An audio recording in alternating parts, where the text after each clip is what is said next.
All right, fellow patriots, welcome back to another Friday Mental Jiu Jitsu. My name is Michael Buell, and I will be your sensei this evening. Hiya! All right, guys, before I get on to the Friday Mental Jiu Jitsu, I want to remind you I will have a video after this one on the miracle product by my miracle man, Adam Stewart. And by the way, you want to talk about miracles? Did you see that punch he landed? You guys got to go back and watch last week's fight. All right. Look up Team Combat League on your Google machine.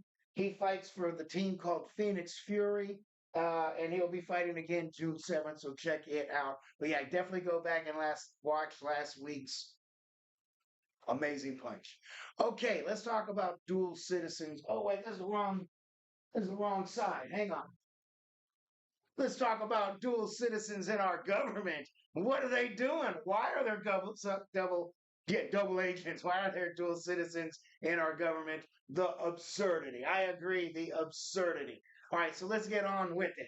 What is a dual citizen? A dual citizen is someone who's legally recognized by two countries.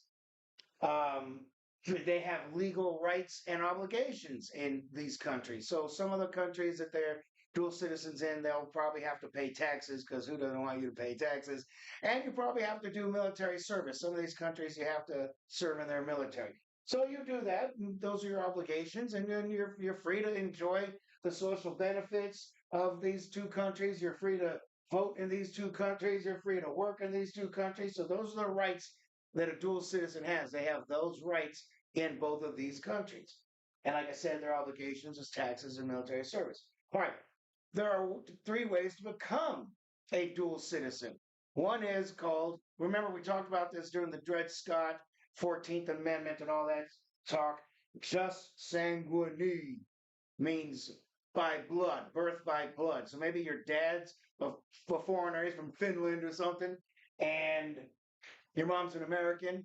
Doesn't matter if you're born in Finland or America, you're an American by blood, birth by blood. Your mom's an American, you are an American. Just Soleil. Let's say your mom's a Chinese communist and your dad's an Islamic jihadist, and they snuck into our country for malicious intent, but they popped out a baby. Well, guess what, little sweet golden child? You just became an American citizen, and in 18 years, you'll be able to vote against my interests. Yes, congratulations. That's why the 14th Amendment is a weapon being used against you. This can't happen. We have to put a stop to it. It was originally meant for the emancipated slaves. So get out of here. So you could be a Chinese, Russian, Soviet spy raised by Soviet spies, move to America, get naturalized. You'd be naturalized, take an oath of allegiance, and take a test, and suddenly you're an American. So yeah, you grew up your whole life in Soviet Russia, went to communist schools, communist training, grew up loving Lenin and Stalin, and you moved to America, get naturalized, and in 9 years you get to dictate the direction of our country. That is insanity. In 7 years, you would be in Congress, House of Representatives. In 7 years, you would be full blown dictating the direction of this country. Insanity to me, this dual citizenship. Insanity. Oh, I'm sorry, the absurdity. So let's keep going. Teddy Roosevelt, one of our greatest presidents in the Bible. Agree with me, it's absurd. Matthew 6:24. No man can serve two masters. You have an allegiance to somewhere else. Is it an allegiance to a different race? Is it allegiance to a different religion? Is it a allegiance to a different custom, culture? Uh, just the people on the. No, yeah. How am I supposed to be confident that you're looking out for me? I don't mind dual citizens living in the country, but you can't be in the government. Ridiculous. Teddy Roosevelt, one of our greatest presidents, said dual nationality is a self-evident absurdity. It is an obvious absurdity.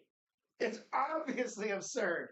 So why is this happening? Why are there people with accents in our government wearing traditional clothing from a foreign land in our government supposedly representing me? You stop it. So would you be okay if in the 1930s in the American government there was a large percentage of people in our government and lobbyist groups, a powerful lobbyist group, the most powerful foreign lobbyist group. Would you have been okay if they were the Nazi Party lobbyist group? I'm just wondering.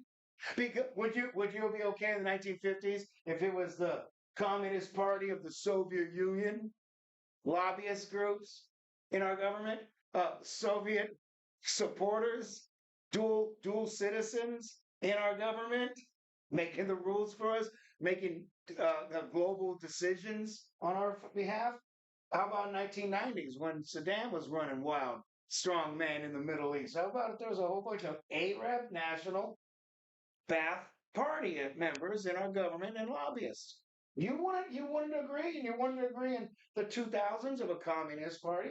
You certainly wouldn't agree in 2020 of the All Russian National Party. The All Russian National Party is the leading party in Russia. It's Putin's party. So imagine if there were Soviet-born, raised, educated people in our government, but they've been here 9 years, naturalized for 9 years. You would have been okay with that?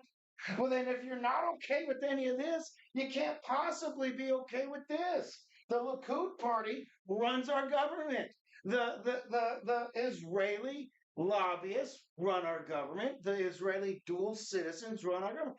I don't want to hear it. I know you're an anti-Semite. You're a race. We get it. We get it. But I'm only talking facts. When I cross the line and start making shit up, then come at me, attack me, anti-Semite. I'm just talking facts here.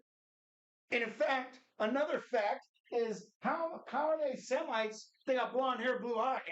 How are they Semites if they're from here? This is where they come from. This is where they come from. Here and here. Yeah. They're blonde hair, blue eyed Aryans. So am I anti-Aryan? I'm not an anti-Semite because they're not Semites. All right. So these people have control and power. They're 2% of this country. They're 2%, but they're in charge of our finances. They're in charge of our news and our media. They're in charge of the academia. They're in charge of television and Hollywood. They're in charge of, you noticed during 2020 COVID, they're in charge, everybody was on their team, right? That particular team, the health industry, all left-wing lunatic agendas are this 2% in this country. But don't you think that's strange? Don't you think that's weird that such a small group of people have so much power over you? So I'm saying, that's all I'm saying. That's all I'm saying. These are their instruments of control. You've heard about it. APAC, American Israel Public Affairs Committee. You've heard it, you've heard it, you've heard it. They're a pro-Israeli lobbyist group. They're the most powerful foreign lobbyist group. They pimp Congress and our president with policies that benefit Israel. They're highly influential. I wonder how they're highly influential. We give them money, then they give the money. Israel gives the money to the lobbyists. The lobbyists turn around and give it to the congressmen to make policies in favor of Israel. Look, it could be Russia, it could be China, it could be Iran. It just has to be Israel. I'm sorry that bothers you, but you just have to keep writing with facts, okay? Deal with it. They are advocates, they are strong advocates for the Likud party. The Likud party is Benjamin Netanyahu's party. The Likud party is the running #1 ranked party. Other than the two puppet Arab parties in Israel, I went to the website, looked it up. There are 12 political parties, other than the two Arab parties. There are 12 political parties. And 100% of them are right wing, and 100% of them are Zionists. And a Zionist is someone who says they have to run the Palestinians out and claim all of that land as a Jewish homeland. So there can never be peace. There can never be a two-state solution. So I don't know. That's who. But that's so you know that. You just got to know that, and that's who's in our government, and that's what they're going to be pushing for. And those are the policies they're going to be pushing for. You will always have to fight for them. Their goal, the Likud party's goal, is a Jewish state, like I said. And listen to this. Everybody's been losing their mind seeing the protesters, pro-Palestinian protesters singing From the River to the Sea. I didn't know this until I started doing my research here. The Likud party, who formed in the 1970s, who's the running party, Benjamin Netanyahu's party, with the Zionist mandate of running everybody out to make it a Jewish state, just so you know, they have a song from the 1970s. Between the sea and the Jordan, there will only be Israeli sovereignty. So they started this singing about running people out song. I'm just letting you know. Okay, let's continue. Another instrument of their control is the Congressional Israel Alliance Caucus. These are full-blown working American congressmen and women in our Congress working on the behalf of Israel to promote the interests of Israel. They are the only bipartisan group in the House of Representatives. That's how powerful they are. That's how powerful they are. That's how powerful they are. This is how powerful. This is how powerful the 2% of our country is. Now look, Michael, but I thought you supported nationalists. Come on, man. You know I do. Every country needs to be a nationalist country. Every community needs to be a nationalist community. We have to have culturally consecrated communities. Everybody's culture needs to be respected. I get it. But don't tell me I got to pay for it. Don't tell me I got to fight for you for it. Don't tell me I got to back your plate. Don't tell me you're our greatest ally when I know about the USS Liberty, when I know about nuclear secrets being stolen, when I know about the King David Hotel being blown up, when I know about the dancing Israelis on 9/11. Just stop. I don't need to be lied to about this stuff. So I'm not picking on them. I'm simply saying, how can you have dual citizens in your government making policy on behalf of you? How are you supposed to feel confident in that? All right, so that's it. You guys, and always remember to resist and assist. I'm out.